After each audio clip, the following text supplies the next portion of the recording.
University Athletic Department and here in the Waco Center for another week of the Coaches Show. And our guest this segment is head men's and women's track and cross country coach, Dan Meyers. Dan, good to see you again this week, sir. Tell you what, back at it. And that season's such a grind in the running sports. You got a full cross season, a full indoor season, full outdoor season. Got it off and running up at that very, very nice layout up on the equestrian course up at Bethany. Tell us about some takeaways from that first event up at Bethany. I think, from some of the guys that really have bought into the volume over the last year, I think some of them were personally disappointed, but at the same time, that gets me excited because a lot of them, that was by far the best time they've ever ran on that course. Yeah. They're just itching for a little bit more, which I thought was good. And, my biggest takeaway after having, 48 hours to kind of sit on it was just having a freshman on each side just kind of blow it out of the water and really surprise. Mm-hmm. On the women's side, Olivia Moffitt, who has been, with one of our veteran leaders, Sam, in the workouts, kind of distantly behind on some, kind of with her in some of the workouts. She just came out and just ran from start to finish, just the most even race that we probably had out of any of our athletes, and just ran just very, very smart. And I think that she has some big upside as we keep building the miles, and I think she's really bought into what we're doing. Then on the men's side, Trey Stanley, who's been, top 7 for sure in all of our workouts, but to be able to be our fourth runner, and he ran with Adam for partial of the race, then BJ when BJ made a run to our 3rd spot. So I think those two were the biggest highlights. We had some great races across the board. Our men ran on average 30 seconds faster, team average. And our 5th guy would have been our 3rd guy last year. Definitely the improvement of the depth, it has been huge on that side. So, and the women with some inexperienced people just went out there and battled and just had a really good race. Yeah, I'll tell you, you mentioned Trey. Probably he's efficient. Probably you lend him well to an up and down course like that. So, absolutely. And Bryce, you got the athlete of the week here within the department. Mm-hmm. Finished 11th in the 99 runner field up there. Just about his race, and then about the league as a whole. Looked like there's some really strong teams in the league again. There is, hats off to Coach Chambers at Wesleyan. They came and ran a really, really good race, and had some guys that Bryce will get to kind of match up against here at the end of this week, and a little bit of a flatter, more of a track style race, which will be exciting. Bryce ran probably the most efficient race that he's ran, as a pioneer. Probably started with him and his brother started out in the mid-20s, kind of a little different than they usually start out, and just kind of worked his way through the field. And I think if you look back on it, he thinks he might have made a move a little too late, and thinks he could have been more around the 6-7 spot. But some of the teams in the league that we're chasing kind of added a runner or two that's going to make it difficult, but I still think that we're in a lot better spot than we were this year. I think we're a little bit closer, and we just got to stay after it with the miles. And looking back at some training logs from last year and some of the workouts that I had for this week last year, I think we're about 10 or 15 miles on the guys' side above, like volume-wise, above where we were last year, and girls probably 20. I mean, it probably extensively and a lot more. So.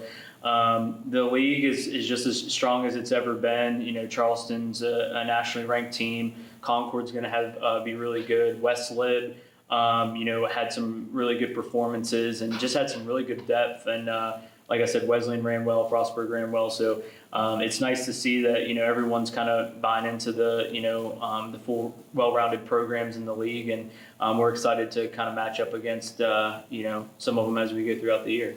Okay, you mentioned what Trey and Olivia and their start.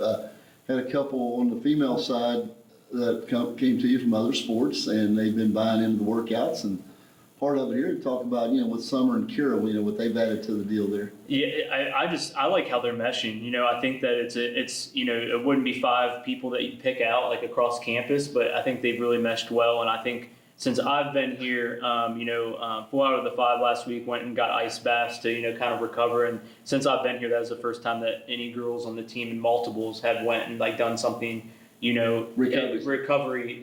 From a recovery aspect. And they kind of got that from the guys because they're pretty religious about it. But that was really good to see. Summer went out pretty aggressive, but she just wanted to see kind of where her fitness kind of stacked up.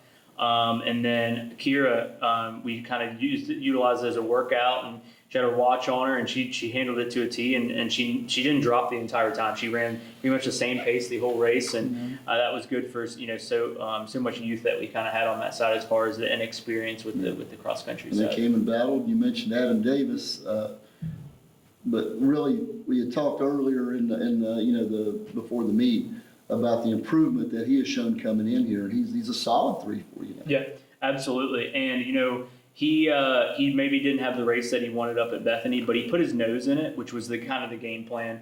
And I think he kind of fed off of where the Geralds were, and I think that just a few more early season races under the belt. He's more of a late season guy, and I think that this year we're going to see a lot more of the high level Adam Davis a lot sooner. And I think that he got a taste of, ran a minute faster than he did last year at this race.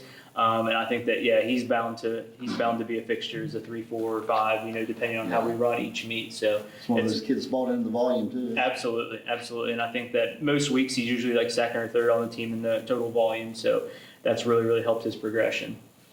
Well, I tell you, got Route 33 this week coming up. But tell me, it's a tradition. We started back there in 2017. Mm-hmm. It's been a nice ad. This about going over to D&E and participating in this special event. I'm happy that we've kept it going. Especially post COVID when a lot of things changed. I really like the park we run out there. It's very spectator friendly. This year, the guys are bumping from a 5K to a 7K, which I'm excited about. I think in the long season and not having, a whole lot of competitions, I think that's going to help us in the long run, running something a little bit longer.